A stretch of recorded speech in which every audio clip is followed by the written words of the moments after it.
on locations throughout the world. Standing passengers, please do not lean against the doors. Picture gods, we bring to you new films of interest. Chicago in State is next. Doors open on the left. The miracle of the motion picture. Please be considerate when talking on your phone or listening to electronic devices. Chicago's a nice town if you're looking for pizza. Welcome to 4 Stars, a Chicago film podcast, a podcast where we talk about movies set in Chicago. Each episode, we'll be discussing a different movie that's set in or was filmed in the Chicago area, its cultural or historic relationship to Chicago, and whether it's a good representation of the city. We want to figure out what makes Chicago movies different from movies about other cities, and to answer the question of what a Chicago movie even is. I am Jeremy Martyr. I'm a manager at the Music Box Theater. And I'm Paco Alvarez. I'm a journalist based in Chicago. And on today's episode, we are returning to Wicker Park to talk about Wicker Park, directed by Paul McGuigan. McGuigan. Thank you for pronouncing that correctly. Paul McGuigan, starring Josh Hartnett, Diane Kruger, Rose Byrne, Matthew Lillard, and Don Draper's second wife in Mad Men. It was released on September 3rd, 2004. Yes, it was. Which was at the height of, the 2004 election, where we've actually talked about it before, because something really horrible happened. Seed of Chucky came out. Oh, I guess that was actually a really great thing. But that's a great thing that happened. Yeah. A horrible thing is that George Bush was reelected. Yes. So this was right before George Bush was elected, and during Obama's run for Senate, which he did win. Right. Anyway, so since we're talking about what was going on in 2004, let's start out with what was going on in Chicago in 2004. Tell me. So September 3rd, 2004. The article that I found in the Tribune, which I thought was interesting, is once again has to do with some corruption in Chicago. Shut up. There's more? Yeah, there's more. I thought we covered it already. No, apparently there's a lot more. So the headline I found was "Figure in alleged bribery case dies. Firm paid city officials son says." It was in the Chicago Tribune. Mm-hmm. So what happened was the article is about this guy, Frank Partapillo. He owned like a cement contracting company, and he died pretty soon after his estranged son, Vito, went public saying that Frank had, over the years, bribed city officials to get contracts, like in the 90s and stuff. So it's just like classic Chicago. Right. We've talked about it before, just bribing. Like in this particular case, Frank was apparently paying off some guy, Anthony Puccillo, who was the first deputy of the transportation commissioner, so he was paying him off for contracts specifically. But what makes this an interesting case is that the reason that Vito went public was because another former city contractor, Marco Morales, also had said that he had bribed Anthony Puccillo. So Marco Morales, he was this city construction contractor guy who in 1997 was sentenced to 5 years in prison as a part of Operation Silver Shovel. Oh, it returns. Yes. So we're digging up more silver. Yes. So if you did not listen to our High Fidelity episode, Operation Silver Shovel was this like really far-ranging FBI probe that uncovered a lot of corruption in the city, and a lot of it hinged on this incredibly mobbed up, super sketchy FBI mole named John Christopher. And Marco Morales, the way that he got pinned by the FBI was that John Christopher sold him coke. Yes. I see it right here. Wow. Or no, he sold John Christopher 2 pounds of cocaine in 1994. Right. And that kind of got him. But Morales, in order to reduce his jail sentence, was like, oh, by the way, I bribed a bunch of city officials. So yeah, like weeks after his arrest, he faced faced with videotapes capturing him as he delivered 2 pounds of cocaine to Christopher in 1994, pleaded guilty to 1 count of dealing drugs. Yes, he said to Christopher, "It's the best expletive in town, nothing but the best." So something funny. So the reason that this all got up in 2004 is that Marco Morales, he was sentenced to prison, and then when he was instead of reporting to prison in 1997, he escaped to Mexico. And the reason he was able to escape to Mexico is because the prosecution let him drive himself to jail. Now what? So they were like, Is that a thing? Did they let you do that? Or No, were they also bribed? I don't know if anyone has been caught in bribing in this situation, but Right. it seems like pretty clear. They were like, well, he was supposed to self-report. Yeah. That's really interesting. So they let him drive, and he flew. Fled. He fled to Mexico. He was eventually caught in Mexico, and there was a very long extradition case. So he didn't actually get sentenced again. Like, he didn't actually get extradited to the United States and sentenced again until 2009. Oh, wow. But sometime in 2004, he said that, hey, by the way, I was also bribing this guy, Anthony Puccillo. Whoa. Who this other guy, Frank, was bribing as well. That is fascinating. It's a lot of webs. I just thought it was just. Yeah. I'm guessing around this time we were just going to see a lot of Operation Silver Shovel coming up, and just also all this other random corruption. Like, this one has like an escapee. Yeah, This it's kind of funny. He did not murder his wife though, right? They framed him. Yeah. Provasic. I'm pretty sure it's Yeah, Provasic's yeah. fault. That's interesting. So that's what was going on in Chicago at the time. But What else we got here? We got another article that you dug up. Oh, about there was this was Obama. So Obama was running for Senate. And his opponent got into a lot of trouble for saying some insensitive comments about gay people. Today is the Pride Parade in Chicago. Oh, that's a good point. So maybe we should discuss this a little bit. Talk about this. Yes. Obama's opponent Keyes said that gay people engage in self-centered, self-fulfilling, selfish relationships that seek to use the organs intended for procreation for purposes of pleasure. Okay, he's right about that. The thing he gets wrong is that everybody does that. Yeah. And that doesn't make gay people any different than any of the rest of the human beings on this planet. He has a point. You could clip me saying that, but I believe it. If you ever run for Senate. Self-centered, self-fulfilling, selfish relationships. Yeah. That just be life. Yeah. Blagojevich came out in... the article was mostly about Blagojevich coming out against Keyes. And he said he was free to express his views, which he believes will only bolster the Democratic Party's Senate nominee, Senator Barack Obama. Yes. And Obama did win. Yeah, he said it's unfortunate that he has those views, but it's a free country. He's free to express them, and all of us are free to vote against him. He said, smiling. Yes. I think people are smart enough to be able to sift through it themselves and make their decision, and Barack Obama will win in a sweeping victory in November. Also, that will leave a few seats open. Yes. But, maybe I should stop talking. That's what he said. It is kind of fun to, it's like a little... we're it's getting like characters. Yeah. It's like Oppenheimer when they bring up John F. Kennedy. It's like, Blago's here. Yeah. Obama too. Yeah, I like that Lori Lightfoot was in the last one. Yeah, we're getting a lot of we're introducing the characters that will become important later on. Yeah. Once we get into and speaking of Oppenheimer, today on the podcast, that's a really good point. We will be talking about a Josh Hartnett great film transition called Wicker Park. Paul McGuigan film from 2004. Paco, I usually do this. Do you want to do the plot description? Because what the fuck is this movie?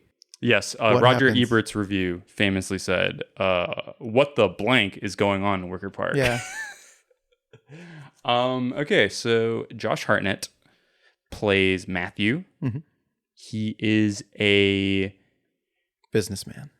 he works in advertising, and he's a Right, because he's a photographer. Yeah, he was a hipster photographer living in Wicker Park. He sells out when the movie starts. He has sold out, and he's like a New York ad guy who has moved back to Chicago. He's dating Don Draper's wife, I should learn her name. This is kind of rude. And he had previously had a somewhat tumultuous relationship with Diane Kruger. Her name is Lisa. She was a dancer, and he keeps seeing her around. He keeps seeing her or around, thinking that he saw her around. Yeah, he sort of. The movie plays with time so much. Yeah. It's hard to like get like a firm plot line. They fell in love before.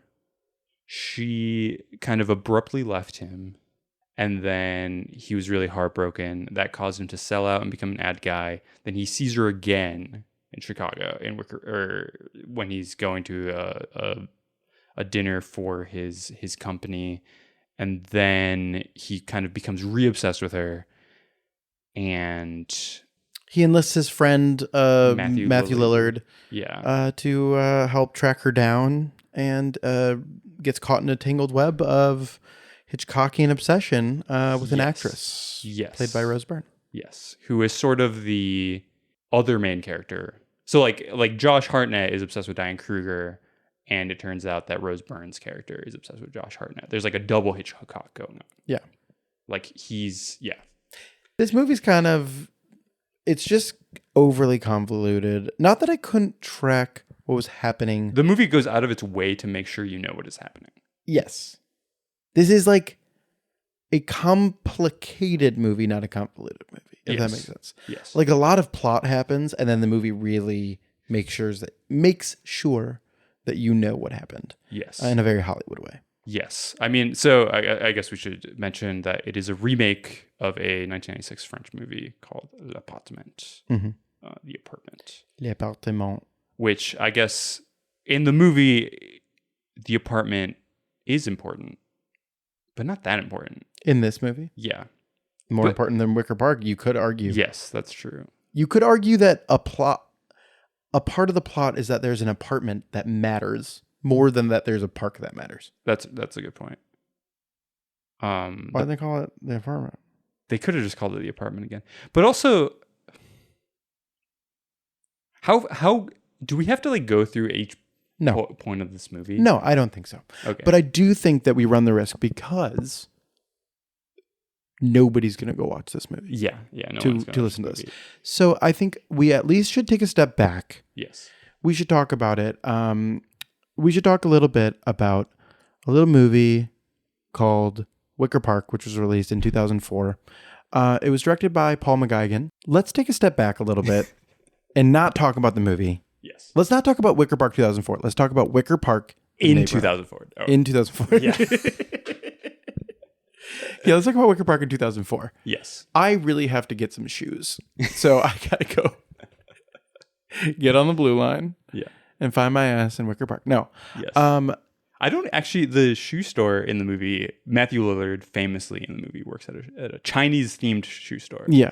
That's not in Wicker Park. That's like downtown. Very little of the movie takes place in Wicker Park. It's just their little spot. Yes. And I'm guessing it's kind of like Fargo in Fargo.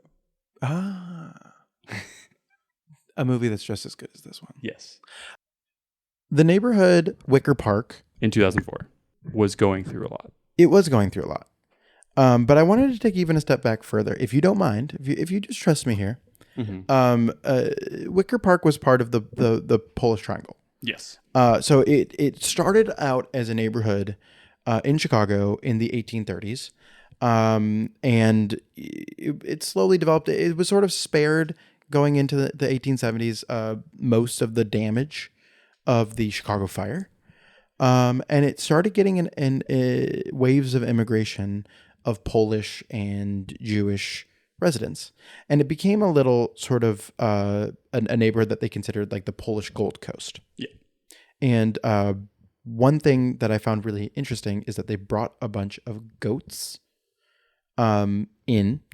And the reason why it's called Bucktown is because of the goats. Is Buck a name for goats?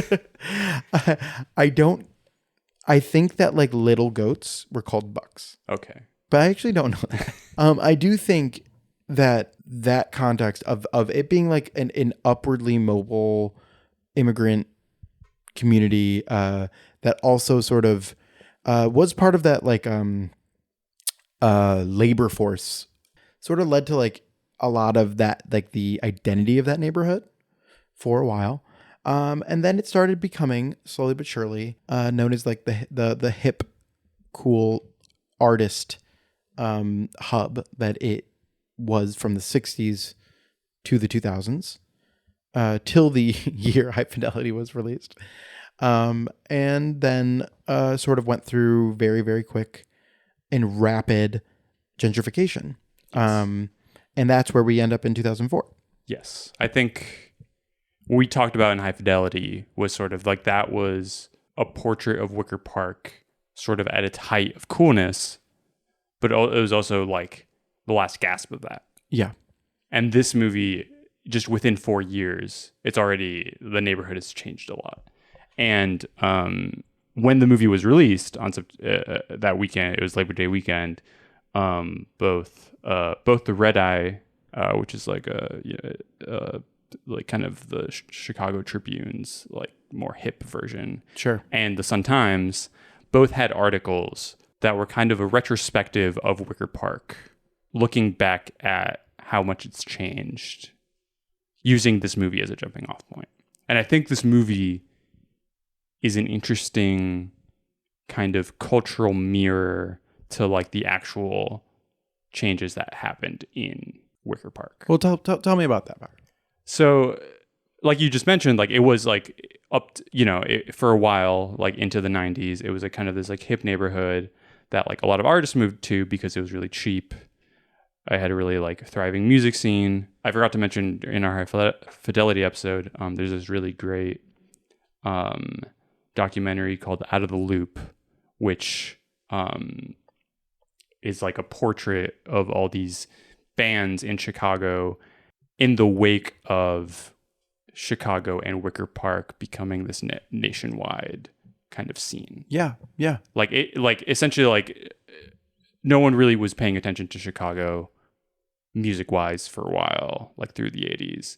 And then suddenly all these bands popped out of there, and then there's a lot of attention paid to it.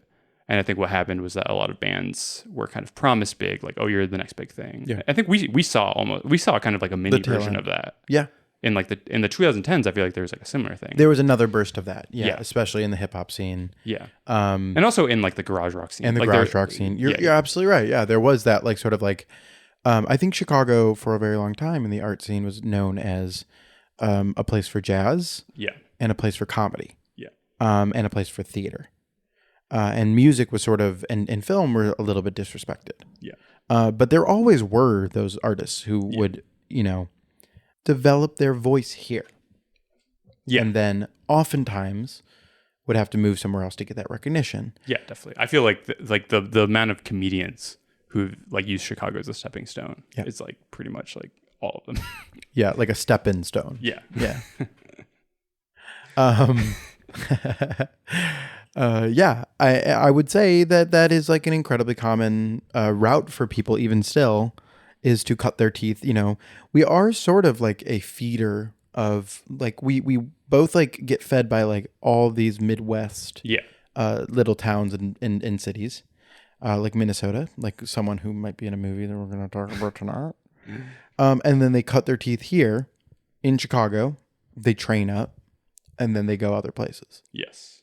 But one of the consequences of the national-wide recognition is that then a bunch of companies started moving into Wicker Park, and a lot of the older residents who start getting priced out, and then even the artists themselves who started living there get priced out. Right. And then by the time that this movie comes out, the image of Wicker Park that was portrayed in High Fidelity and that documentary Out of the Loop is pretty much gone.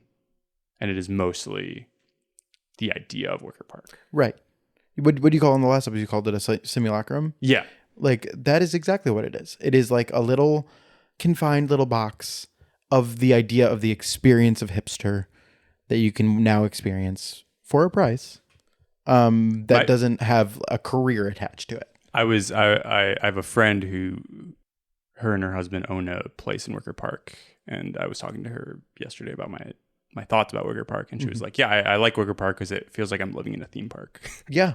And that is kind of what it is.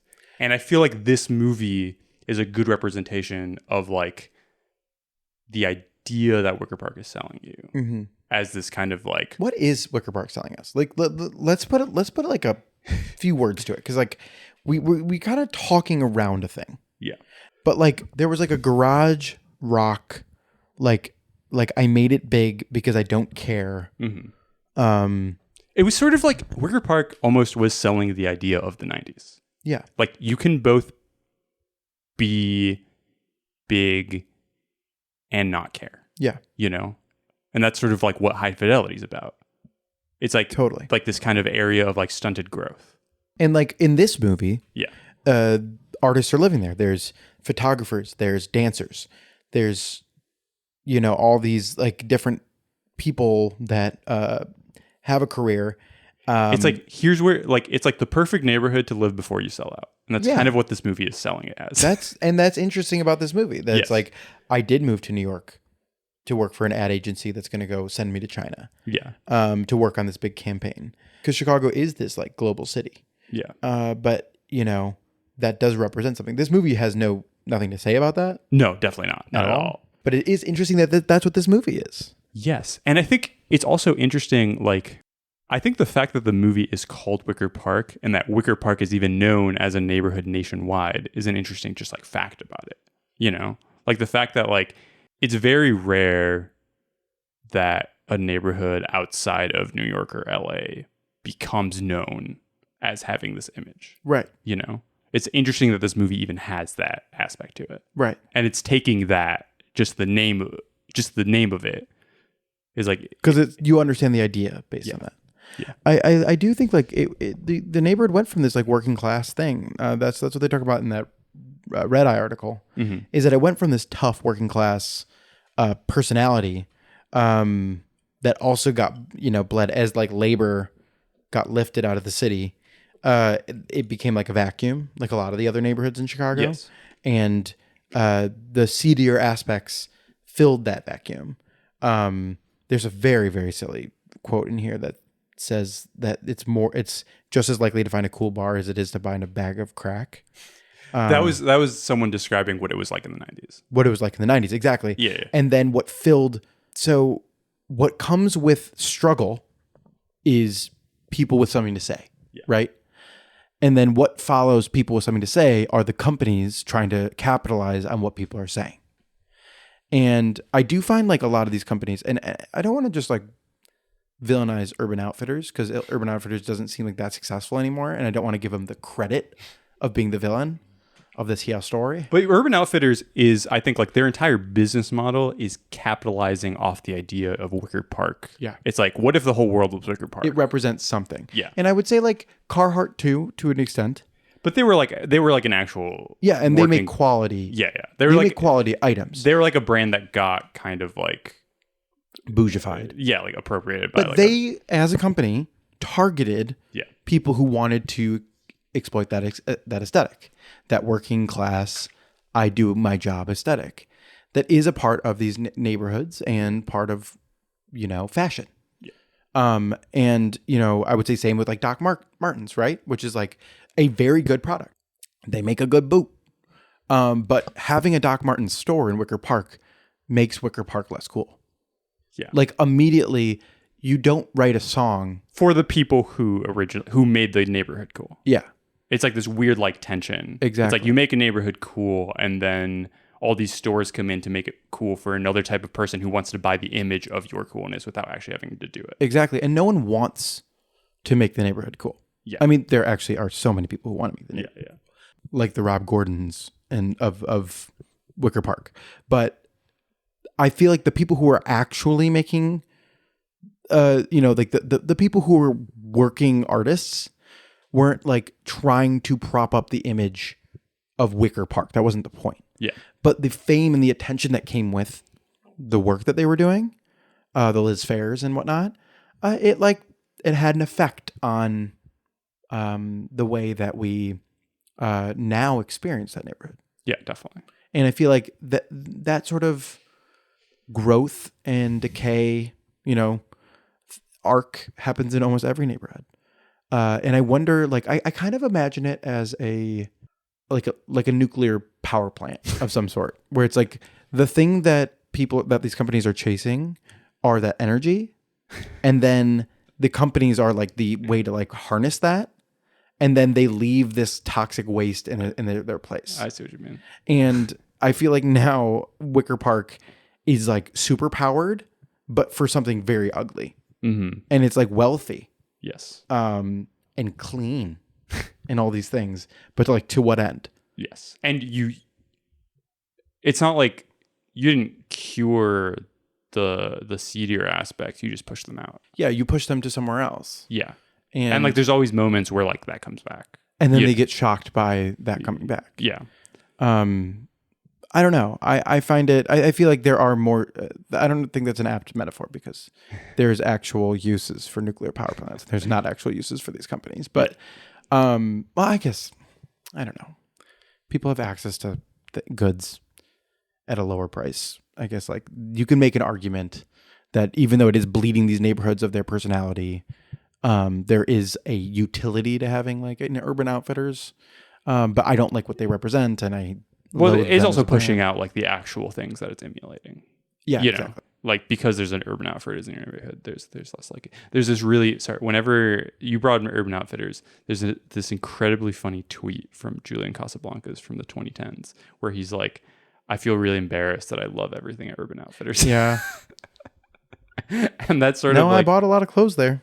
At the Evanston one, though. not the Wicker Park one. No, well, the is there a Wicker Park one? There was a Wicker Park There one. was one. It Okay. no longer is there.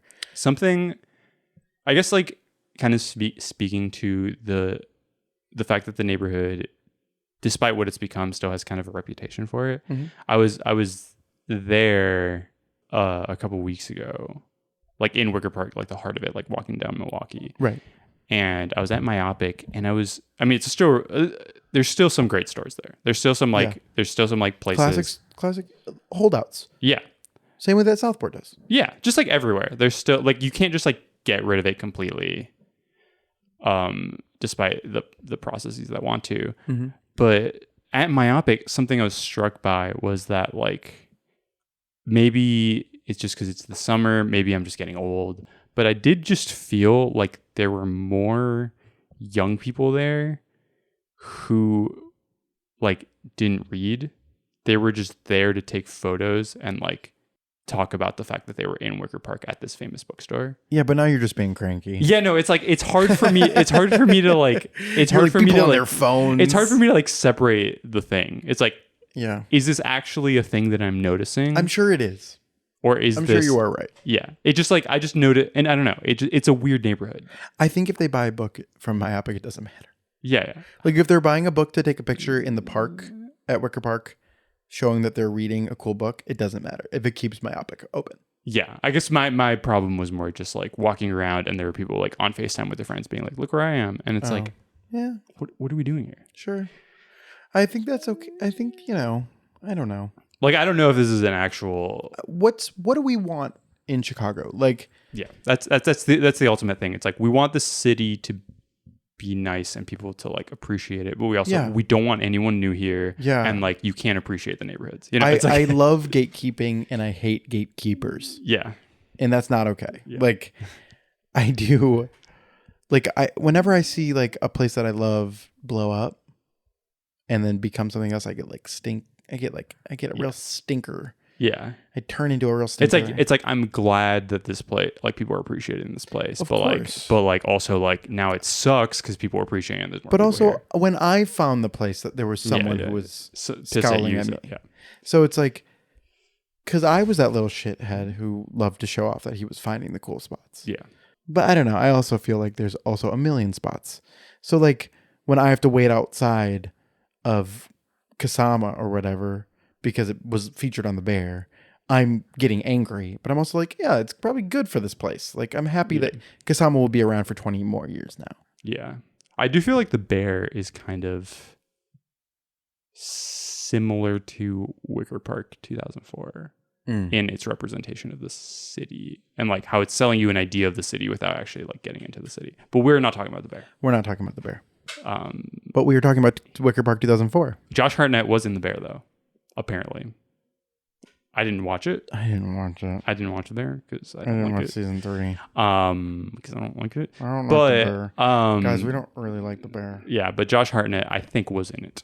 Because we are not movie critics. We're not TV critics. Yeah. We are critics of representations of Chicago. Yes. So take that sentence as you will. But yeah, let's talk about the movie. Yeah. Now that we've talked about kind of it's sort of what it represents. This movie's dumb. This movie's dumb. This movie's dumb. That's it. I think we figured it out. I go back and forth. I think I saw you. I've Literally seen go back and forth. Yeah, I've seen this movie before. Yeah. And then I just watched it right now for the first time. And I saw you as we were watching it, you were just like, I'm going back and forth. Literally from scene to scene, I was like, okay, I really like this. And then they would do like some insane Windows Movie Maker edits that would make me giggle. Yes. And then there would be other edits that would make me be like, oh, this is horrible. Yes. The movie is obsessed with freeze frame, zoom in, and then doing a flashback based on the character it's zooming in. It's like, it's a digital zoom. yes. Because there is some in-camera effects in this movie that are actually really well done. It's a digital zoom that looks really, really janky. It's in a weird space where the movie is shot in film, but it is kind of in like, I wonder if this movie would be better if it was digital. You Right. know, I wonder if it would have like a But the grungier editing aspect. processes Yeah, are all digital at this point. Yeah. And like that's why the opening is so flashy Mm-hmm. and kind of fun, and I kind of like that because they do like I think it's like the bad taste of yesteryear becomes what we sort of have nostalgia for. Yeah, definitely. And like there's this like amazing moment in the opening frames of this movie where they do like a really good split diopter, and then the split diopter becomes a digital transition that wipes away the screen. And it was so funny. Like it was just so funny. Yes. I think this movie has a lot of like MTV music video aesthetics. Like Yeah. the opening is like just, it could be a music video. Yeah. Pretty much. Like a Coldplay music video, for yeah. example. Yeah. For example, a Coldplay music video. But no, you were saying going back and forth. Like I'm landing on the idea that this movie's dumb. Yes. That doesn't mean that there's no enjoyment to be had watching it. No.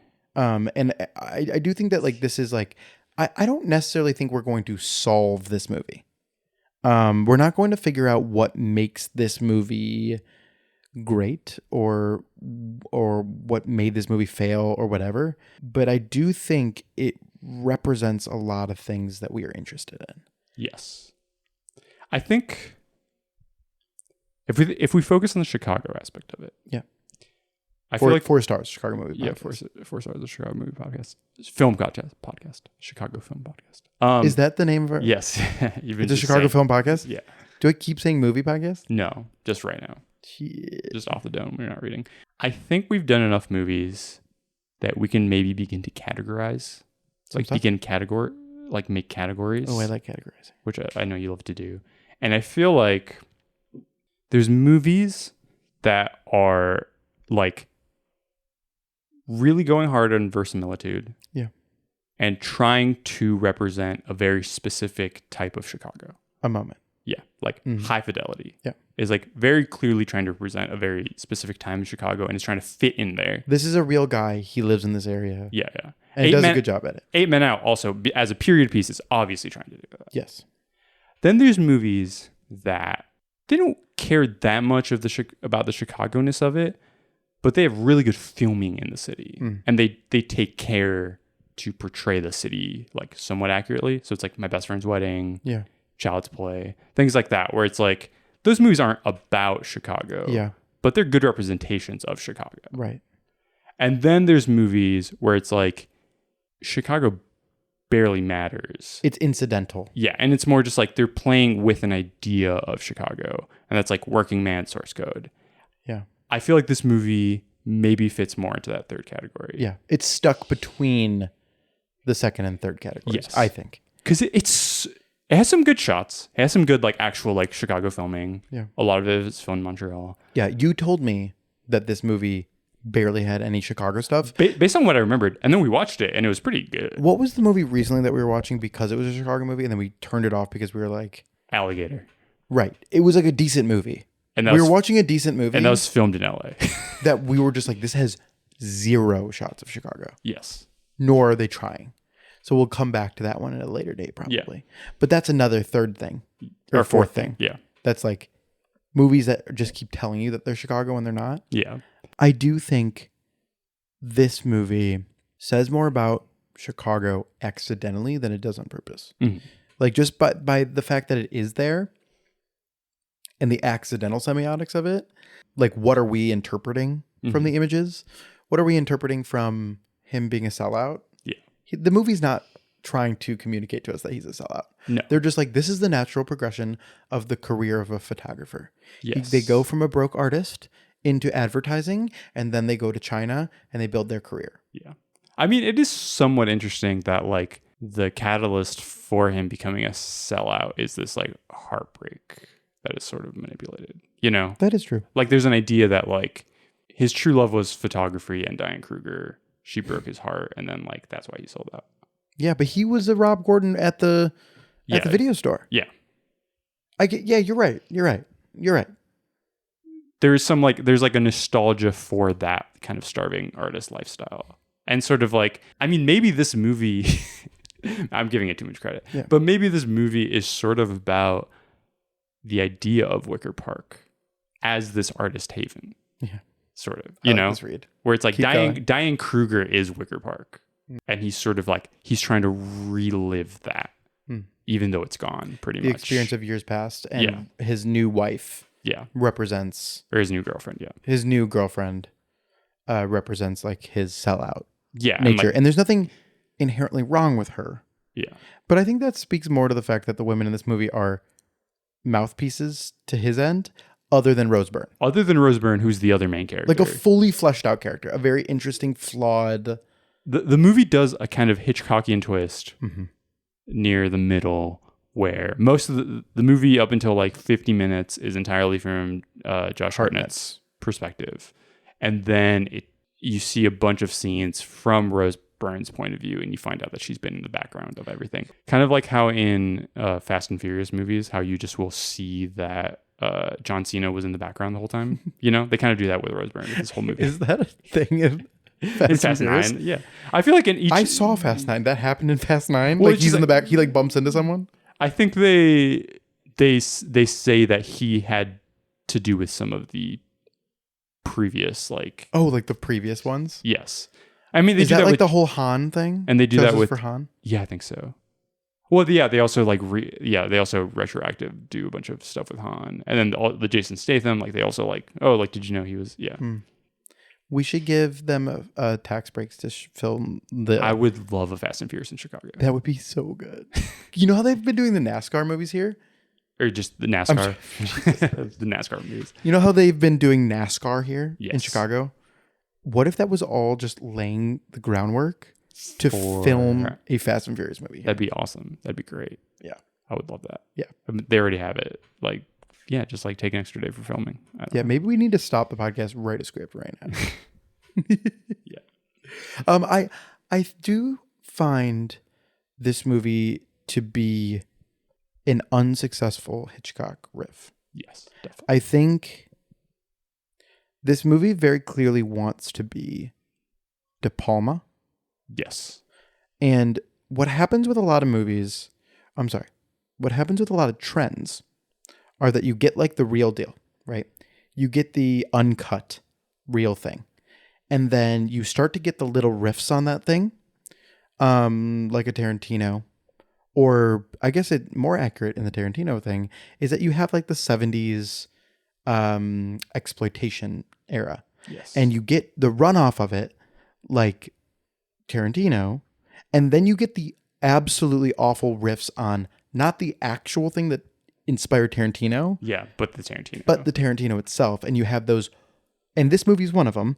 You have those terrible screenplays that are not built in the correct order. They're not written chronologically, and they're just being written to confuse you. Yes. I'm curious about the French one. Like, what whether or not this is a 1-to-1 remake. I think it might. Like, I wonder if the French one is a Tarantino riffy thing. We were going to watch Les Appartements, but it's hard to find. And we're actually really lazy. Yeah. But Paul McGuigan also directed. What did he direct?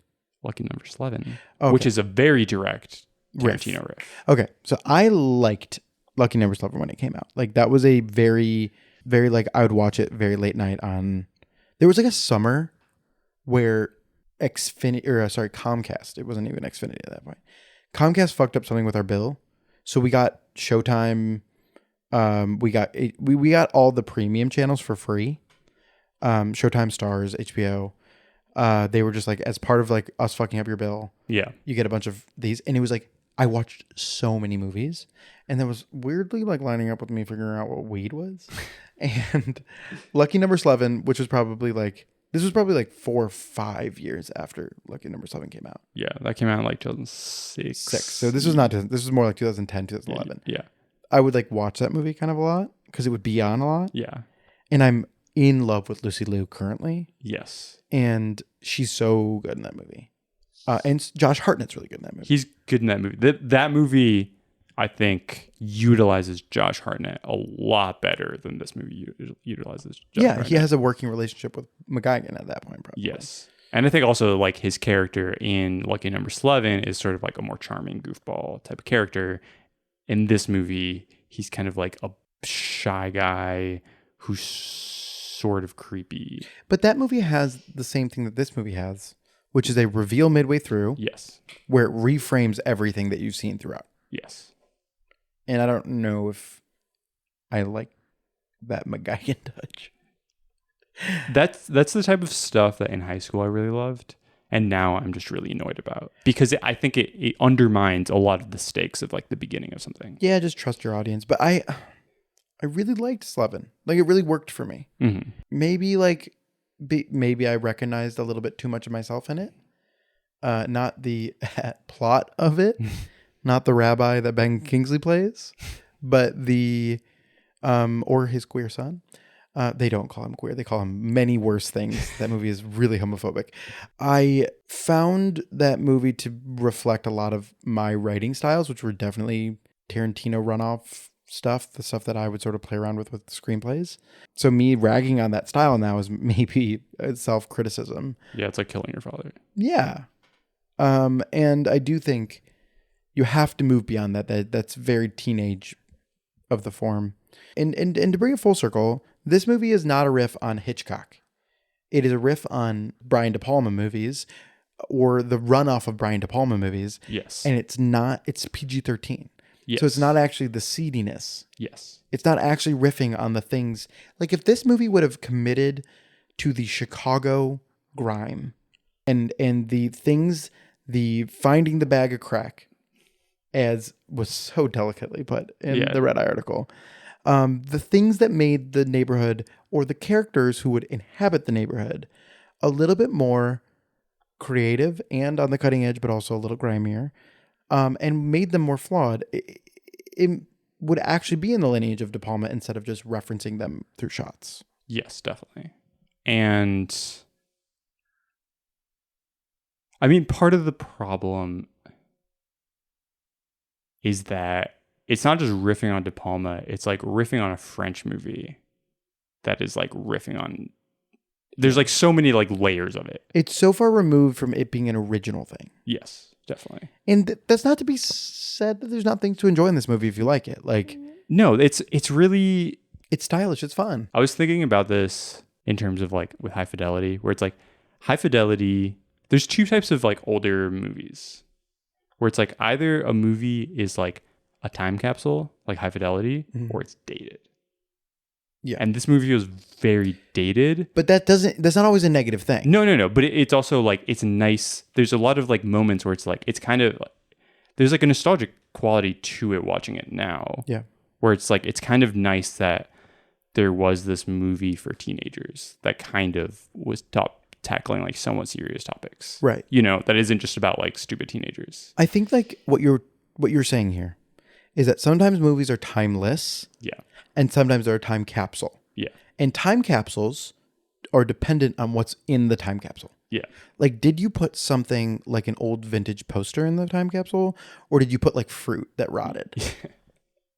Like, did you put the wrong things? Or did you put a band that everyone agrees is good now? Or did you put Like Huey Lewis in the News? Yeah. Well, that's a bad example because of American Psycho. Right. Kind of. It already, but that was Yeah. There's yeah, that's sort of the same Yeah, thing yeah. of riffing. But we like people who use pop culture. Yes. That's what High Fidelity is. Yes. Is using pop culture to create a quilt of sorts. Yes. Like making a montage of different things to speak through your own voice. Yeah. It's not references that we don't like. Yes. It's referencey culture. And if anything, honestly, this movie just like there's kind of a lack of references. There's nothing to say. There's one Fellini reference, Pretty funny. which is pretty funny. But we have one note. There's a there's a point in this movie where it's actually the hottest scene in the movie. Yes, definitely. Where they're at at Matthew It's like the Lillard's- only scene that has any erotic touch. Yes. The rest of the sex in the movie is so juvenile. Because it's literally a PG-13 movie. Yeah. But that scene has a charge to it Mm-hmm. that no other scene has, which is where Matthew Lillard has a shoe store and Josh Hartnett follows Diane Kruger into the shoe store. No. She shows up and she arrives at the shoe It's store. even more complicated. It's like Fuck this movie. Sorry. My bad. Josh Hartnett is just going to visit his friend Matthew Lillard at the shoe store he owns And he's telling Matthew Lillard about this girl. that he's become obsessed with by seeing her videotapes because her friend Rose Byrne turns out left her camera at the videotape store. None of that matters. What matters is that she ends up at the shoe store and Josh Hartnett pretends to be an employee in order to talk to her. And she goes to go get shoes and he asks her what size she is. And she says 8.5. And he goes, like Fellini. And then she just does not reply. She just stares at him.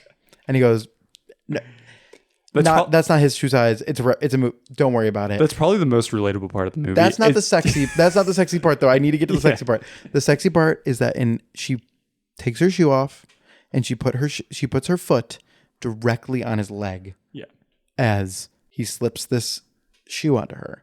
And it's a very charged scene. Yes. And then they overplay how sexually charged it is, it feels. Like he does a whole full eyes crossed, ooh, Yeah. reaction, which is too much. Mm-hmm. But it was a sexy moment. And later in the movie, he does the same thing with Rose Byrne. And she says she's size 7. And out loud, I was like, she should say 7, like David Fincher. And then he should have stared at her the same way that Yeah, that'd have been good. that would have been good. Yes. Why didn't they do that, Paco? They just This didn't- would have been a good movie if Yeah, I they did don't know. that. They should have spent less money on the music drops and more money on punch ups. We will talk about the music in this Yes, movie. they should have gotten a Joss Whedon. I don't know. This movie, you mentioned that it was overwritten. Yeah. And it's also it should either be less written or it should be way more annoying. Yeah. You either need to make that character neurotic Yes. and constantly making film references, but I would have hated that. I know, but what do you think about Josh Hartnett in this movie? So at one point I turned to Paco because Paco was trying to convince me that Matthew Lillard's good in this movie. I stand by that. Yeah. But in that moment, as I was going back scene to scene, I was like, I think everyone's annoying me in this. So a thing that someone once told me is that when one person is good in a movie, that's a good actor. When everyone is good, that's a good director. And I think the same is true for everybody being bad in a movie. 100%. Yes. I don't think everybody's bad in this movie. I'm not saying Paul McGuigan is a hack and a terrible guy, but I do think that there are moments in this movie that fall completely false for me.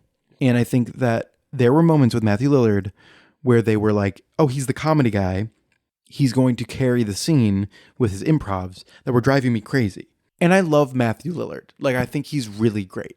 I think he's really great in Scream, and I think he's really good in Scooby-Doo. He's the perfect. He is so good as Shaggy. Yes. It is. He should have won an Oscar for it. He's that good at playing that character. It's been a very long time since I've seen it. I think pretty much everyone is good in that movie. Perfect movie. You know what's also good? Scooby-Doo 2. I haven't seen that one since. Monsters were unleashed in that one. I haven't seen that one since I saw it in theaters. Yeah. So I forced my father to see it in theaters. You know who wrote that? James Gunn. Well, You just made a sound. yeah.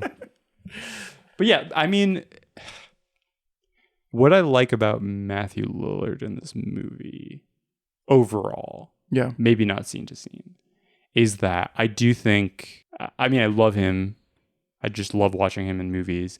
I think it does a really good job of capturing what's really appealing about him, which is that he is the most charming guy in your high school who becomes a shoe salesman. Yeah. And I think like that's sort of where he works best, is like he's the guy who peaked in high school and he's always sort of like kind of trying to get back to that. Yeah. And he always has a little bit of a hotter friend who is kind of creepy. Yeah. And sometimes that creepiness is a murderer. And sometimes that creepiness is a dog. And sometimes that creepiness is Josh Hartnett. Yes, exactly. And he keeps trying to convince Josh Hartnett, who's so much hotter than him. He's a hot guy, but Josh Hartnett is hotter than him. I would say this is one of Matthew Lillard's least hot roles. Yeah. He's not trying to play. He has that faux hawk. Yeah. They all have fuck ass haircuts. They have the worst fucking Except for Hartnett, who has a fuck ass beanie. Yes. I mean, he also has kind of a bad haircut. He could just like put his hair back. I guess he has such good hair in Trap that it's just like hard to. Well, okay. Do you want to step back and do a little bit of Hartnett? Yes. What do you feel about Hartnett? I love Josh Hartnett. I'm all in the bag for Josh Hartnett, especially now during the Hartnett-essence. Like, I really think that he's a very smart actor. Yes. I first saw him in Slevin, probably. But since then, I've covered my bases, and I watched Virgin Suicides. I watched H2O, which he's really good in, and a lot of his early career stuff.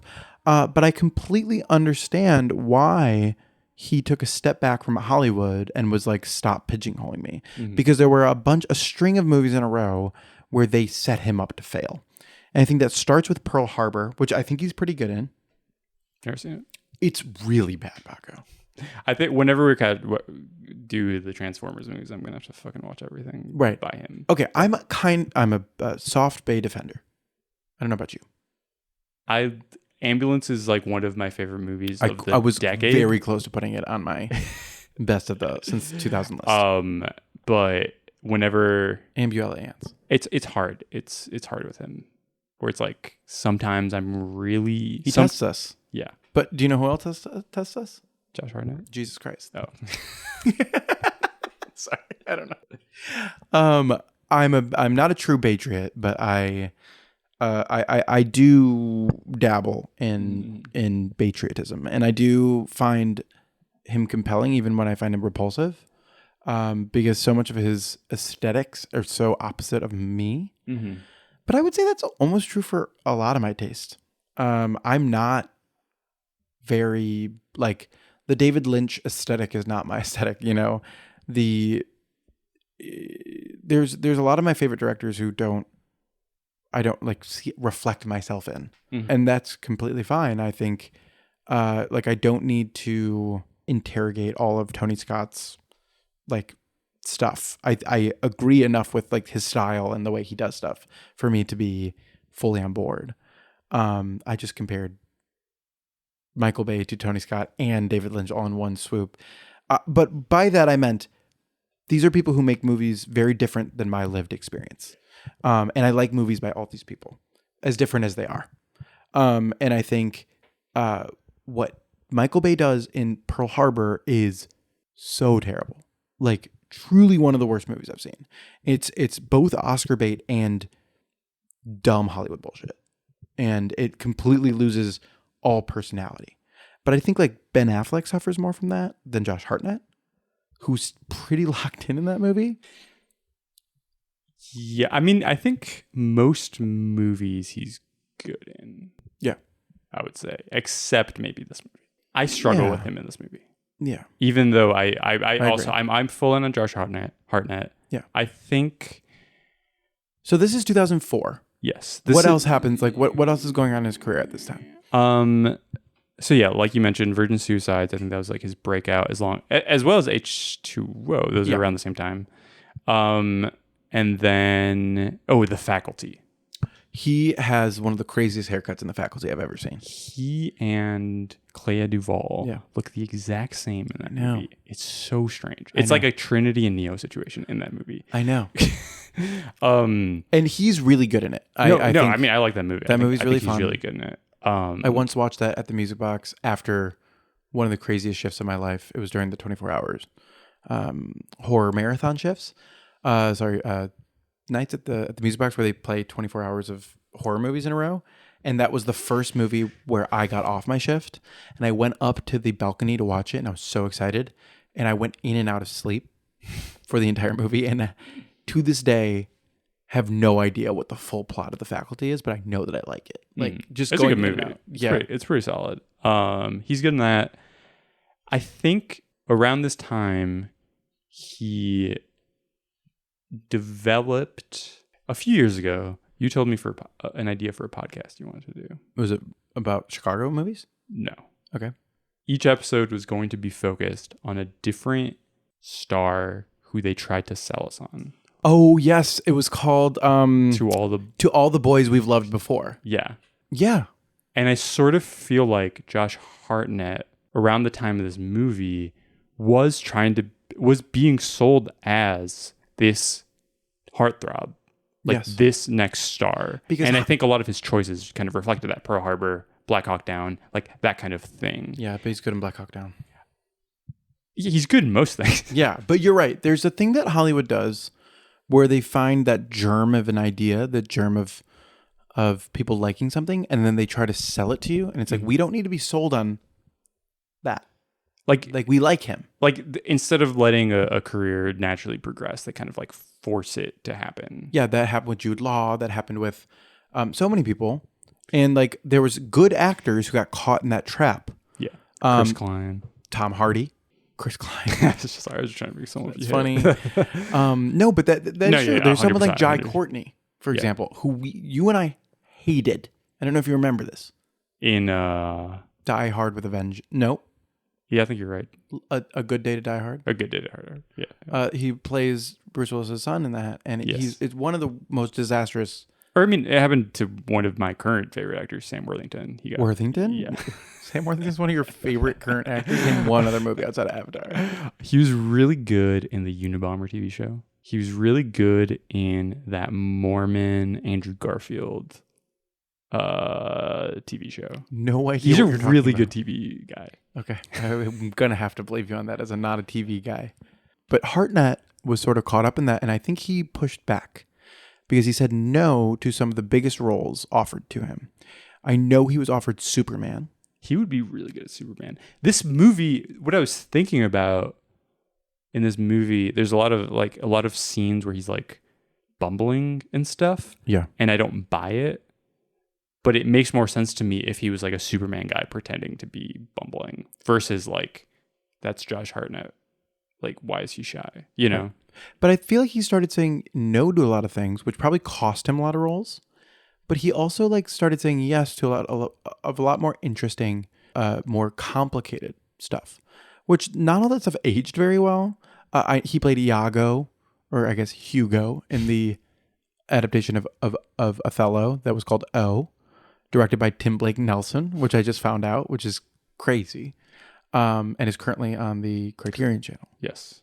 Because they're doing a Tim Blake Nelson collection.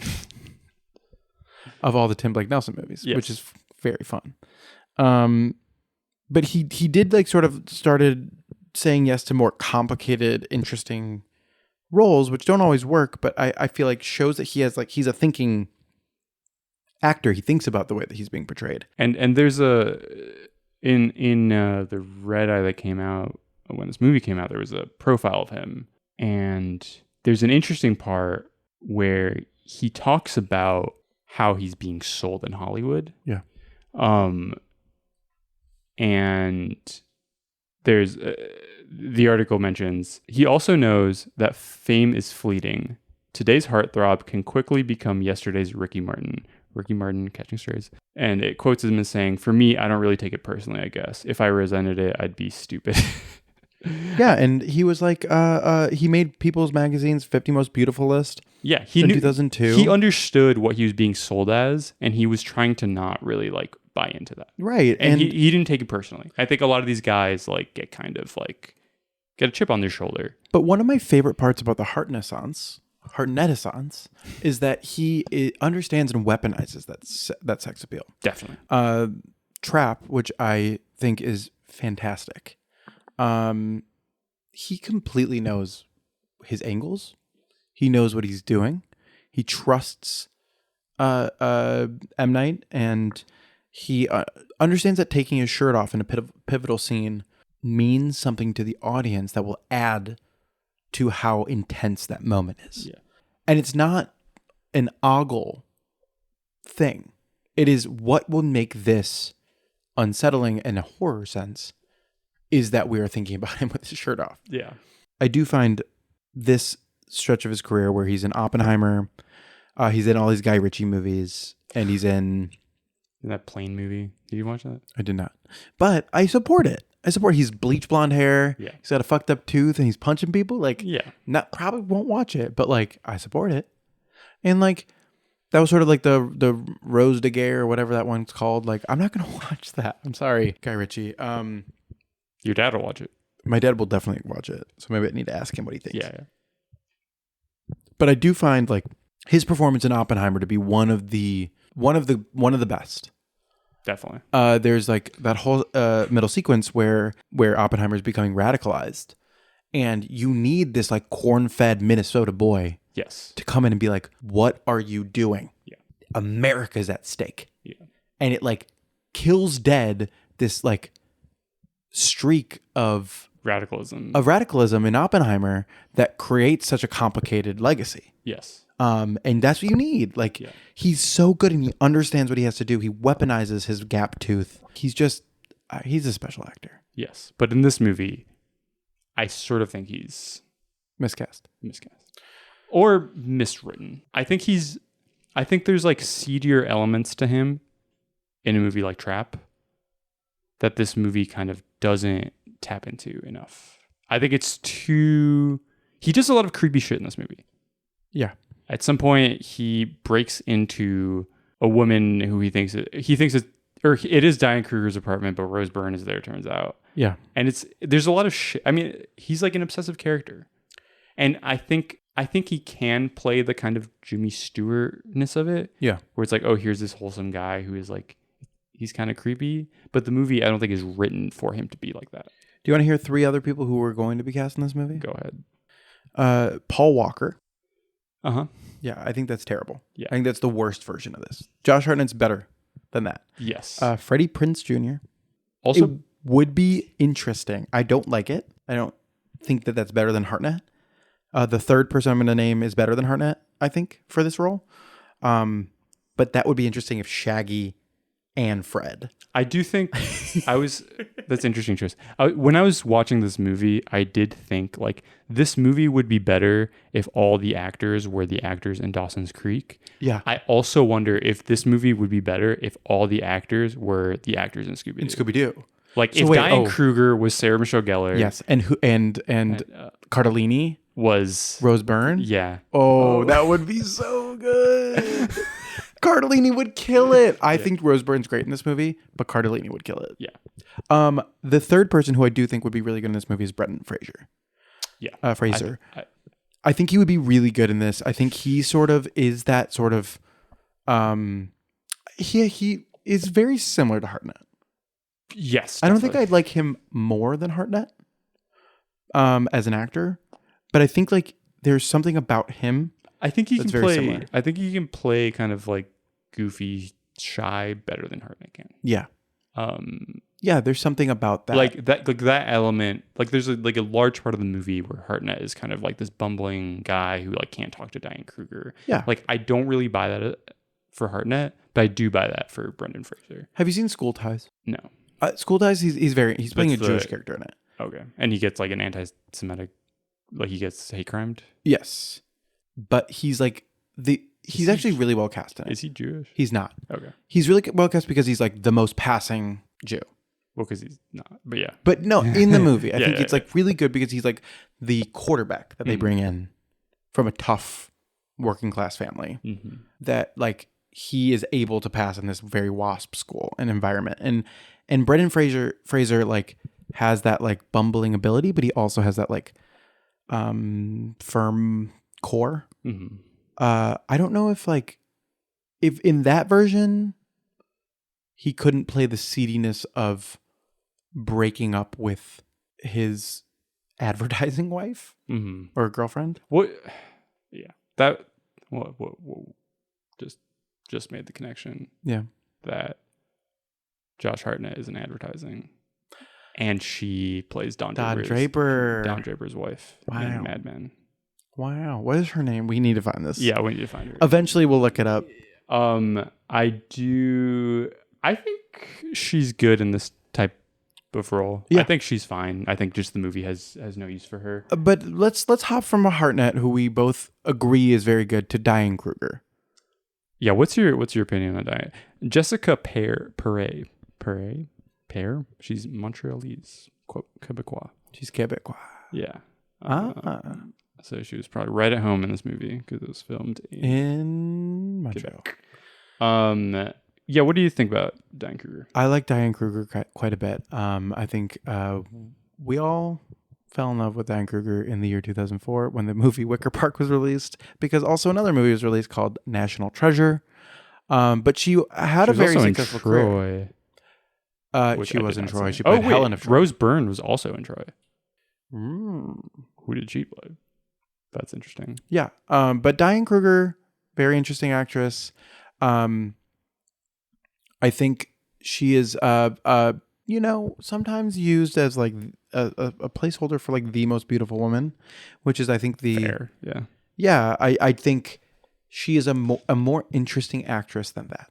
Yes. And I think she often struggles against movies where they ask her to do a little dance and be like, Josh Hartnett's falling in love with you, which is what this movie does. So much of this movie is like, or so much of her role in this movie is like flashbacks of her and Josh Hartnett dancing and like zoom ins on her face, like all those TikToks about like, oh, like the wife before, like the wife in a noir, like like thinking about her like after she died, like that's her character. Yeah, I was sort of joking about this, where it's like, there's a lot of like criticisms of representation of women, rightfully so, in movies, and sometimes it feels like they're taking target at things that don't exist. Yeah, but the ones that get it right are the ones that sort of parody what women like Diane Kruger in this movie are forced to read, which is so outside of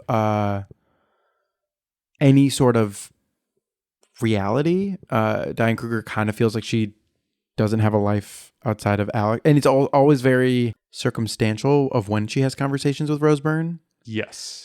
Just for like, yeah, they would have immediately had one conversation, and Diane Kruger would have figured it out. Like, it's very confusing. Yes, the twist one of the many twists in the movies is that Rose Byrne was in love with Josh Hartnett the whole time, and she'd been kind of manipulating their whole relationship, like his and Diane Kruger's whole relationship. Yeah, it's very silly.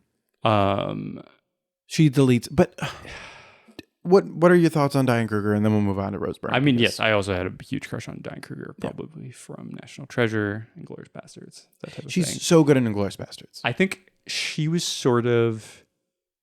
I feel like she was one of my first movie crushes where I was like, this is an adult. Yeah. Like it wasn't like, oh, this is a woman. Like this isn't me like having a crush on Kirsten Dunst from Spider-Man, because right. But this was that's like, another child, because I'm a child. Yeah. This is like an actual adult. Right. But yeah, I think she's because her aura is used well in this movie. I wasn't her character attracted in National Treasure. They didn't shoot her in that movie as a sex pot like they do in this movie. They shoot her as a professional, which is also very sexy. Yeah. And I think in Inglourious Basterds, she's very well used, very well depicted as an actress, someone who's playing a role, someone who is a spy. And in, I think, my favorite scene in the movie, which is the Fassbender, Diane Kruger scene in the basement. Like the is it a card game? No, it's like they're playing Heads Up. they're playing Guess the Celebrity. That whole scene is amazing. And Diane Kruger is at the heart of that. Yeah, it's a good movie. Yes. Should we talk about Rose Byrne for a second, since we're just going through the whole cast? Let's do that. I feel like Rose Byrne, I mentioned last time, I forget who specifically I was talking about. I feel like Rose Byrne is someone who, like, every few years I discover that she's been around for longer than I thought. Because I feel like I mostly paid attention to her in the 2010s, where she, like, became a... Like, in Bridesmaids. Yeah, and, like, a comedy actress Right. primarily. The Paul Feig. And then the other day I was watching 28 Weeks Later. And she's in that. She's just in it. She's like one of the main characters. Because she was a Boyle cast member because she was in Sunshine. Oh, right. She's so good in Sunshine. A movie I watched a lot when that came out as well. And then this movie is sort of like, oh, she's in this as well. Right. And it's very funny that she's in this movie because her role is sort of as like the ugly, obsessive friend. Yeah. Which is just like so crazy given what the kind of character she plays now, which is always like she's the conventionally attractive one in a comedy. High status. Yeah. Yeah, you're absolutely right. But there was another role that they asked her to play, who painted her face white and put on makeup to disguise herself as someone else and create a little bit of subterfuge. Yes. This film is partially based on A Midsummer Night's Dream. Right. Oh, wait. Oh, I know what you're talking about. That's not what I'm talking about. I'm talking about Star Wars Episode 2. Attack of the Clones. Attack of the Clones. Where she plays one of the Queen Amidala's, guards who dies in a bombing. Right at the beginning, right? Right at the beginning. Is that a 9/11 reference? Okay, never mind. It doesn't matter. It doesn't matter. What did you say? It's just... Is that a 9/11 reference? Is that just like a terrorism reference? I have no idea.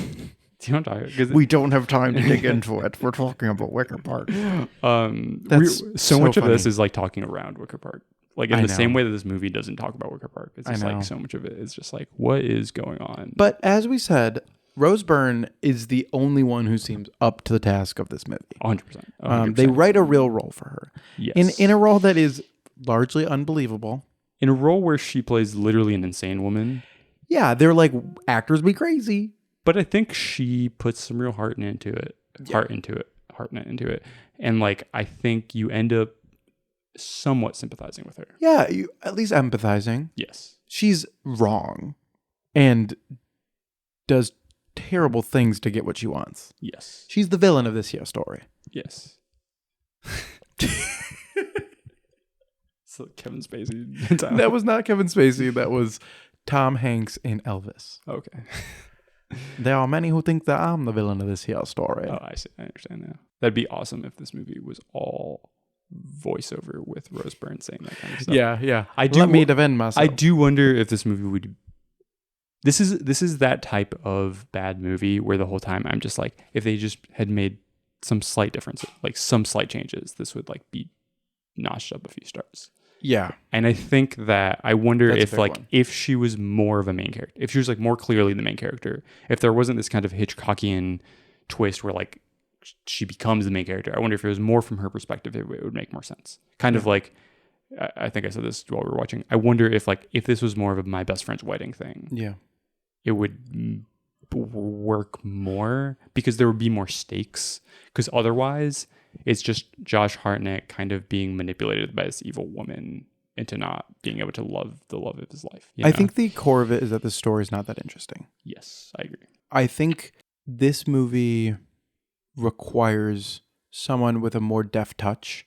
Yeah. I read that one of the directors that they're considering for this movie, which I don't know how serious it is, was Steven Spielberg. Yeah, he's got a really light touch, so I think he would. But I do think Steven Spielberg would have made a better. I'm going out on a limb here. Yeah, you think that Steven Spielberg would have made a better movie. Yes. But the other one was Joan Chen, who I think who would have been more tapped into like the eroticism and and the women of the story. Yeah, definitely. And the complicated nature of their relationships. And there's like a sort of passing glance at like a lesbian sort of relationship between her and Diane Kruger that completely goes ignored. Because she sort of has like the do I want to fuck you, do I want to be you thing with Diane Kruger.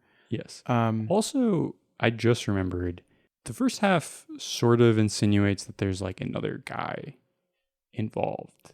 And they completely I was going to that. ask you about that. They completely dropped that. Yeah, this movie seems like it was cut to shit. This movie fucking is so stupid. This movie's dumb. This movie's pretty bad.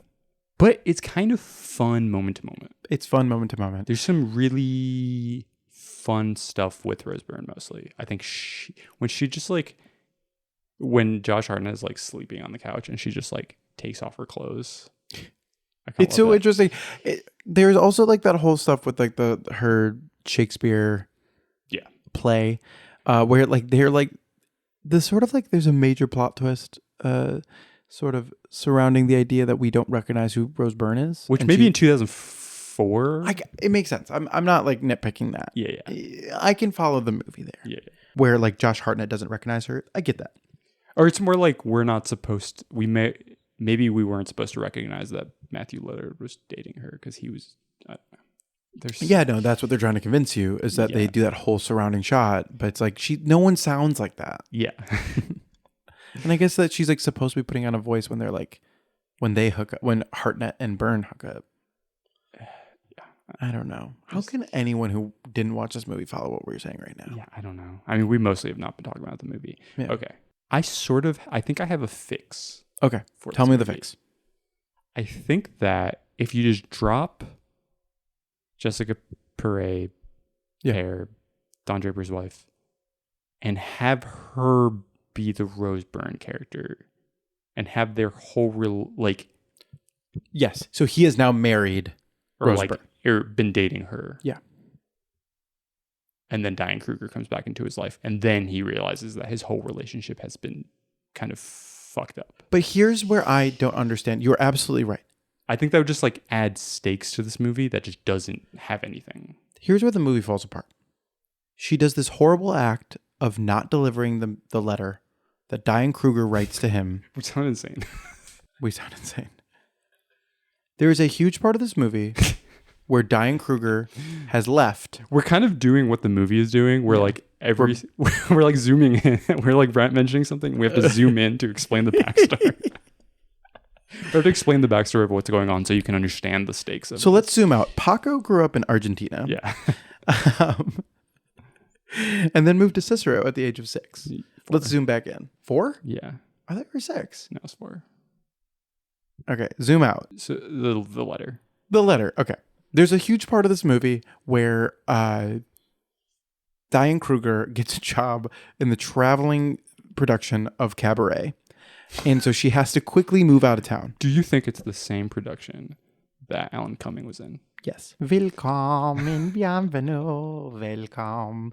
I do think that Is she playing Streisand's role? I'm guessing she is one of the performers in the Cabaret because that's very flexible. She's a dancer. I'm guessing she's not playing a lead. Yeah.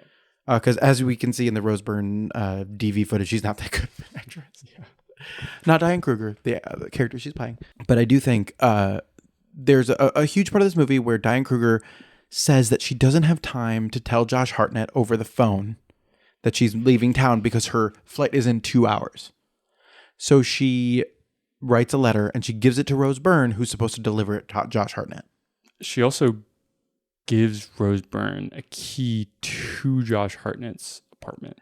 That's what doesn't make any fucking sense. Why would she gives her all? It's a screenwriter trick, but it's a bad one, where that character is arming the villain with all of the things that will lead to their downfall, but it doesn't. It's not well written. Yes. So it's like there's a hubris there that if Diane Kruger was an actual character, they would have built her an arc between her and Rose Byrne, where Rose Byrne feels spurned. This is like fucking Shakespeare. Like Shakespeare, it's based on the Midsummer Night's It's Dream. supposed to be based off of Midsummer Night's Dream, but they give fleeting reference where like the character's supposed to have some sort of hubris and they're supposed to trust a character and that character leads to their downfall, whatever. But Diane Kruger's not a character. She's barely a character. So instead, we have to trust that Diane Kruger is stupid enough to have to leave town in 2 seconds, even though she says she loves Josh Hartnett. I gotta go, bye. And she gives all that trust in Byrne. And then Rose Byrne does all of this horrible things. She goes to the apartment. She deletes the messages from the phone. She doesn't give him the letter and then doesn't do anything for 2 years. If she would have gone through all that effort to be Mr. Steal Your Man? Why didn't she steal? Why did she not steal? Yeah. That's why I think it would make more sense for her to be the girlfriend character. Yes. Like they just have this extra girlfriend character for one gag at the end for her to just pop up. that's really funny. It is a funny. Should we talk about the ending? Sure. For context, zoom out a bit. Freeze frame, zoom out. Zoom out. High Fidelity is a very good representation of the best music that was around in 2000 and the 90s, I think. Yeah. Like there's a lot of like great like classic music, Deep cut. Yeah, and then also some like contemporary stuff from the time. Yeah. And like you can listen to that soundtrack a lot. Okay, zoom in. Wicker Park is in the same way. Okay, so there's like all this like actual alternative culture in the 90s that then got kind of commercialized, but still kept some of its alternative nature, you know, like Pavement and stuff. Yeah. And then in the 2000s, there was sort of like, I feel like there was sort of like a fake alternative that was like the music was like inspired by that like previous generation, right? But what immediately went mainstream. Yeah. And I feel bands like built to be alternative. Yes. And I feel like like alternative rock as a genre instead of like as an actual movement. Yeah. Like as a marketing term. Yes. And I feel like this movie, in the same way that like it's a representation of Wicker Park as an idea versus an actual place, this movie is like the music in it is representative of alternative rock as like this marketing term versus like an actual movement. Yeah. That's fascinating. So the music sucks. Well, the ending and the ending of the movie, plot wise, there's all this complicated shit where Josh Hartnett is supposed to go to China and Diane Kruger is going back to London. Yeah. It's like she came back to Chicago and then she's going back to London. And characters routinely in this movie drop what has to be multiple bands on plane tickets last minute to get to places. Yeah, they'll just go to the American Airlines station in downtown and in the Hancock building and be like, hey, can I have a ticket to Shanghai for tomorrow? Yeah. Please? Oops, I missed my flight. Can I get another one, please? Yeah. Can I go to London tomorrow? Which is kind of fun when the flight, you know, what are they called? Agent? Yes. It's like, this guy's really hot. Yeah. Let me help him out. Yeah. Which is how that would go down. Okay, so I guess another aspect of this movie, Josh Hartnett and Diane Kruger, their place to hang out at was Wicker Park. Yeah. Which is not filmed at Wicker Park, I don't believe. I don't believe that is Wicker Park, the actual park. I don't know, but I couldn't tell. It just, I mean, I don't think it is. Okay. I'm going to have to trust you. I couldn't tell during the movie. I don't like, what's interesting, Wicker Park as the neighborhood compared to other places which are named from the place that, from the park, Lincoln Park or Humboldt Park. Mm-hmm. It's like the park actually isn't that big of a deal. No. Compared to other, you know, like Humboldt Park is awesome. Yeah. Lincoln Park is like the best part of that neighborhood. Yeah. But then Wicker Park, it's like, why would I go? I'm not going to the park. It's like kind of nice sometimes, but it's like, I did recently sit in it, had a good time. It's pretty fun. Had some beer. A guy had a radio out and we were all listening to his radio. That was nice. Yeah. But I didn't know the guy. He just had a radio. But I don't think that was Wicker Park. But anyway, he goes to Wicker Park to see her. She's not there. There's a whole thing where he goes to I forget how he even gets to the airport. But the ending scene, he goes to the airport to try and find Diane Kruger. There's a really funny scene where instead he finds his fiance, Jessica Pear. She's like, hello. Yeah. She just like pops up. Hi. And then we're supposed to hate her. Yeah, and then he immediately breaks up with her, and yeah, she's rightfully upset. Yeah, she's like, "What the fuck? I haven't been watching this movie." Yeah, like I thought you were in China. I literally thought you were in China. Yeah, he literally lied to her that he was in China the entire time, and then he just kind of gets her out of the way, and the opening chords of a song start to play as he finally sees her, and it is "The Scientist" by Coldplay. Yeah. When I first saw this movie, I was mostly in on it. Sure. And that moment, Broke you? yeah, that moment, I was like, I hate this movie. And I had the opposite reaction Yes. where I was already so out on the movie that started playing and I started pumping my fist and being like, let's fucking go. Yes. This is so stupid. It's such a baffling music choice. Yeah. That I like that song. I know we have a very split take on Coldplay, which is that Paco thinks that they're bad. Yes. And I think that they're, fun. Mm-hmm.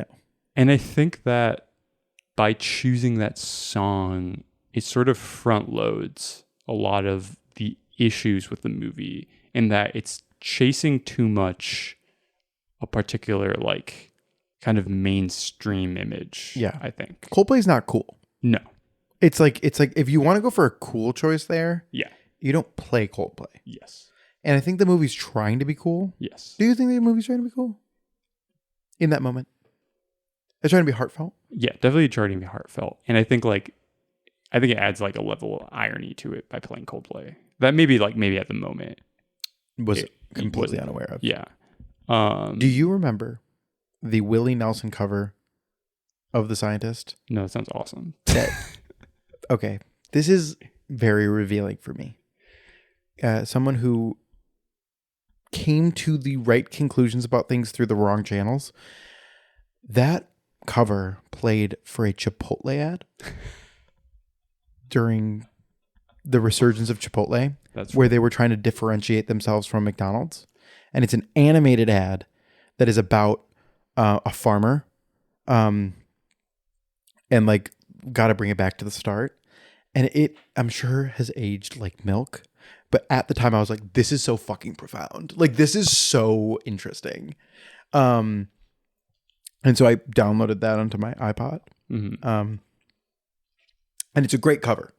It's a great cover of that. But it was literally made For a Chipotle ad. for a Chipotle ad I sort of feel like Chipotle is actually a really good representation of this movie. of Wicker Park. Yes. Yeah. I sort of feel like, It has organic ingredients, but what does organic mean? yeah. It's like Chipotle is to like Mexican food is to what Wicker Park 2004 is To Chicago. Yeah.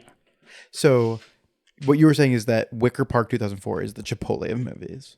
Pretty much. I think so. It's like You can enjoy parts of it, but you leave sort of feeling like, yeah. Should And I that's have kind of done how I that feel. today? Yeah, that's kind of how I feel about this movie. it's interesting.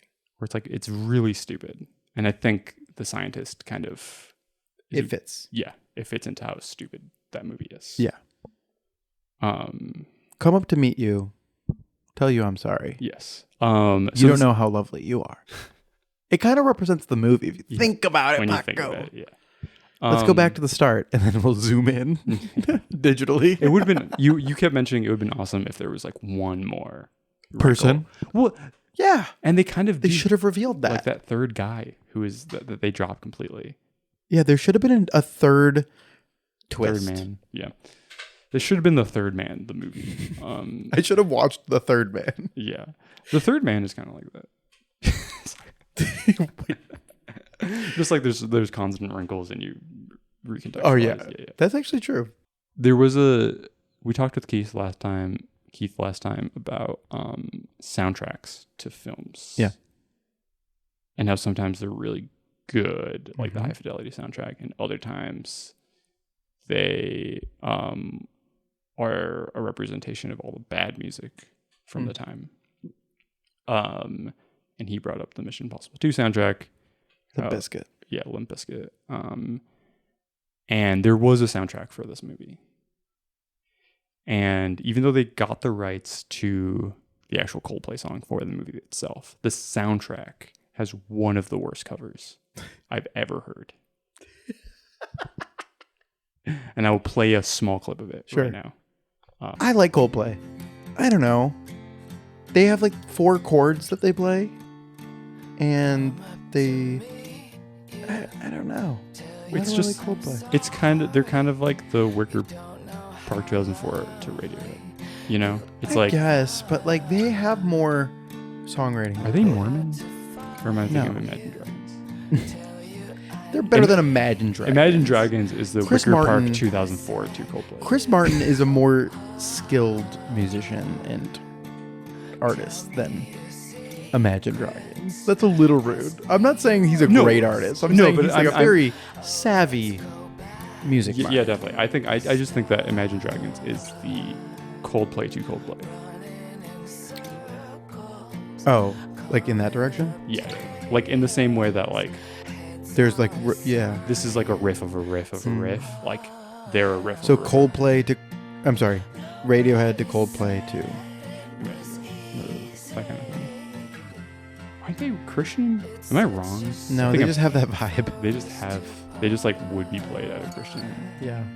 I'm sure there's some Coldplay fans out there that'll slam me. You know that guy who's like, this is a song about a girl who has an innocent face but a dirty little mind. That's what I imagine Imagine Dragons is. Yeah. Is that guy. Yeah. Yeah.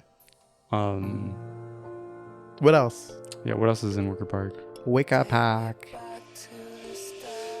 There's some good shots. There's some good shots. I think that like there's really good production design in this movie. They sort of like the apartments that they go to. There's a funny little scene where she can't find cups. Where Roseburn can't find. Roseburn sleeps with Josh Hartnett. Zoom out. Zoom out. Roseburn was born. No, I'm sorry. Zoom back in.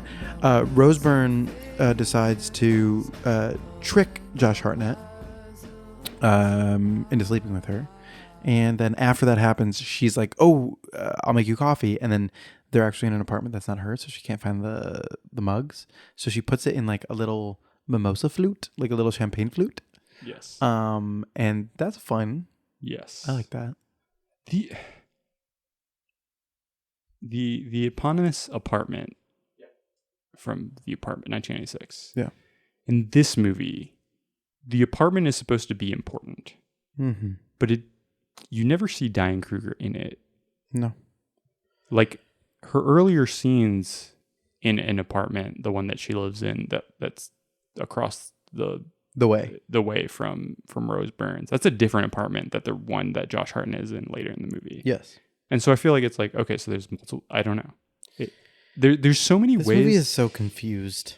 This movie is like written in such a lazy way that makes it more convoluted than I think like if you just thought about it more, you could tighten it. Is it the writing? Because there was one point in this movie where I was like, I could see that working in a screenplay, and the way they decided to shoot it was so confusing that we're actually not tracking what's going on. I think it's like everyone kind of failed at their jobs type situation. Everyone failed 15%? Yeah. Yeah, I could see that. I don't know. It's just a bad movie. Roger Ebert gave it 3.5 stars. 3.5? Yes. But his review is all about how he doesn't understand what was going on in this movie. His mind. I love you, Roger. You a legend. Yeah. 3.5 is so crazy for this movie. Yeah. And he was also the title of the review. I think I hinted at the beginning of the movie is what the blank. Yeah, what the blank is going around in Wicker Park. Man. So he didn't understand it, and he was like, you know what? I kind of vibe with this. Did he see Le Appartement? No, he mentions at some point like this is based on a movie. I haven't seen it. Just like us. Yeah. And he's like, and then there's another movie called Criminal, which is based on an Argentinian movie I haven't seen, Nine Queens. Right. Yeah, this is sort of in that sort of awful period of Hollywood where every movie that was made in a different country was seen as like a dry run for a Hollywood movie. Yes. And instead of like maybe celebrate those movies. Yeah, they just remade it. And I feel like we like were out of that. And then like they announced a remake of that that movie that won the Palm, and they announced that Jack Nicholson was going to be in it. And they decided to axe that last minute. And they decided that they announced they were going to make a Parasite remake. And then they decided to cancel that too. They were going to make a Parasite TV show. TV show? Yes. Oh my God. I hope that never happens. I really hope that never happens. But now there's a new like Parasite resurgence because of the stupid fucking New York Times list. Yes. That we all got swept up in. That we were all like, yeah, we love this. Oh God. I hope they don't do that. Yes. That's terrible. I'm pretty tired of the. Has there been an American remake of a European movie that's really worked? Yes, there has to have been. I like Vanilla Sky. Yeah. And Vanilla Sky is different enough than the original. I than think Abre los Ojos. I think Vanilla Sky, what has going for it is that it's about Tom Cruise. Tom Cruise. Yeah. Which I think is interesting. Yeah, and it's able to use stuff like the Times Square stuff. Yeah. There's stuff going on. Cameron Crowe is an interesting enough person to take big swings to make something like Vanilla Sky as stupid as Vanilla Sky is. Yeah. I feel like now, I guess there are some European remakes. Now you just get the European director to do an American movie. You know? Like, I feel like that's like the kind of equivalent. Yeah, or they just celebrate Drive My Car.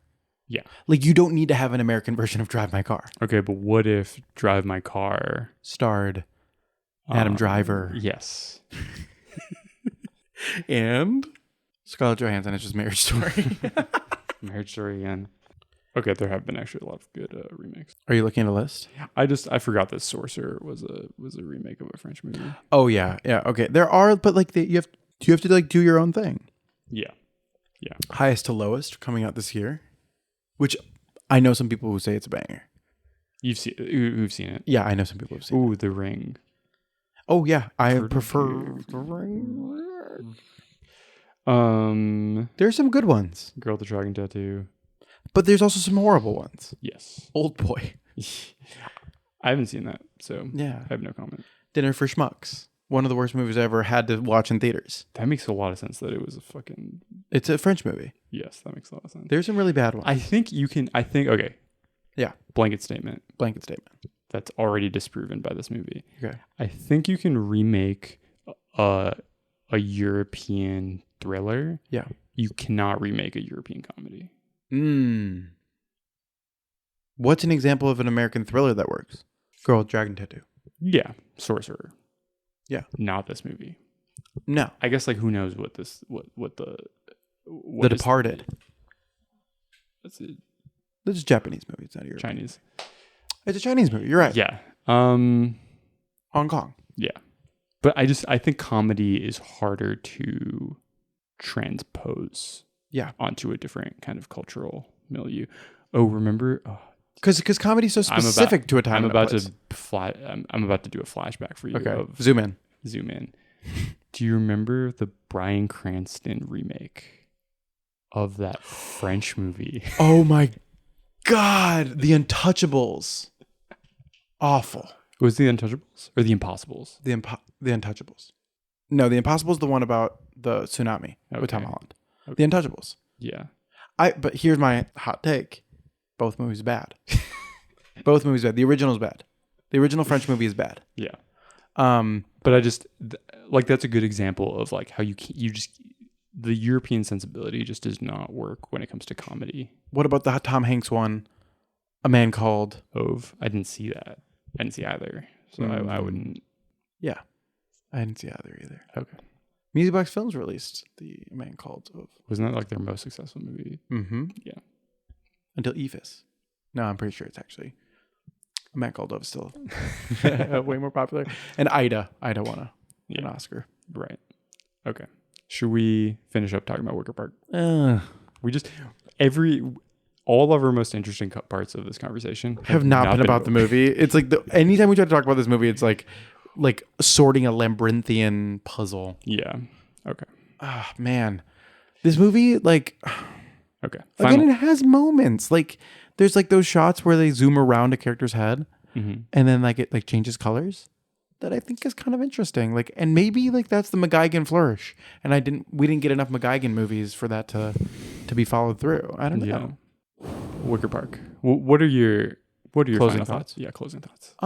Wicker Park is a poor representation of the city while being a kind of a fun way to shoot the city at times. I think that there are actors who rise above their thinly written roles in this movie, but overall sort of fail to capture any magic. And it's just like all kind of dumb. And I don't know, I'd give it kind of like 4 stars if I had to say that. Yeah. I feel like on a moment-to-moment basis, it can be entertaining. So much of the movie is built around undermining your previous expectations that I think it unravels completely. Where like you kind of, it's hard to know what exactly who you're supposed to root for and what you're supposed to like take out of it. Like obviously you're supposed to root for the Hartnett and Diane Kruger relationship, but it's so thinly sketched that by the end it doesn't make any sense. It doesn't really have any of like the eroticism and the danger of the eroticism in like a Hitchcock movie. It pulls from De Palma but doesn't go sleazy enough. The Chicago stuff, I was pleasantly surprised. I thought some of it was pretty good. I liked some of the Wicker Park shots. I liked some of the shots downtown. But overall, yeah, just the writing is bad, and I think the movie is weighed down by just like horrible characterization, even though I like Rose Byrne. And the ending song just really just reminds me. Oh, sorry. Yeah, just reminds me of how much I dislike all the other stuff in it. A big problem I have with the writing in this movie is that often something will happen and then they'll explain to you what happened, because it's like meant for teenagers. And I feel like the ending song is like supposed to appeal to teenagers. And that's sort of like my problem with it. But yeah, I think I would have to give it 4 stars. Kind of like the flag of Chicago. Oh, I didn't actually notice that. Yes. And if you are, Paul McGuigan? Yeah, that's how you started saying it, so I just assumed. McGuigan. If you're Paul McGuigan and you want to, send us some corrections or mistakes, the place you should focus those complaints to will be chicagopodfilmcast at gmail.com. Yes. And don't forget to rate, review, and subscribe. Yeah, that's the thing you can do. Follow us on iTunes, Rate Spotify. us. If you're listening to this at this deep into the episode, please rate it 5 stars. Yes. I know that our name is 4 stars. It's very confusing, but 5 stars to 4 stars. That's what we like to say. Yeah, we love saying that. We love saying that. Yes. Do it for Princess Amidala. And don't forget, in a few years, we will be doing a 35 millimeter of Wicker Park. Yeah. 2027. Come to the Music Box 2027 Yes. when I get a 35 millimeter print.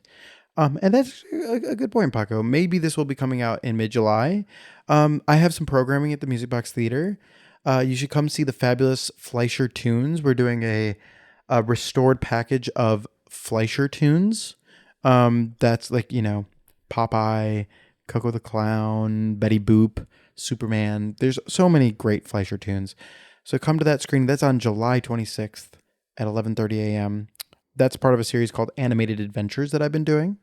I'm also doing a screening of Son of the White Mare on August 9th. That's going to be 11:30 a.m. and at midnight.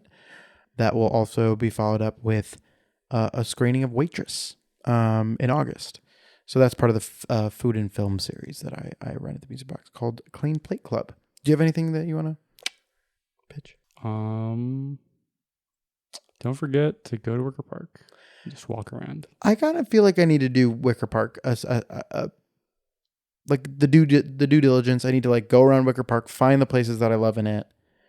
Because I don't think that it's individuals who are the problem. I think it's the systems around that bleed these cities and neighborhoods dry. Yeah, that's true. But also the teenagers are pretty annoying. Oh, All right. suck. Thanks for listening.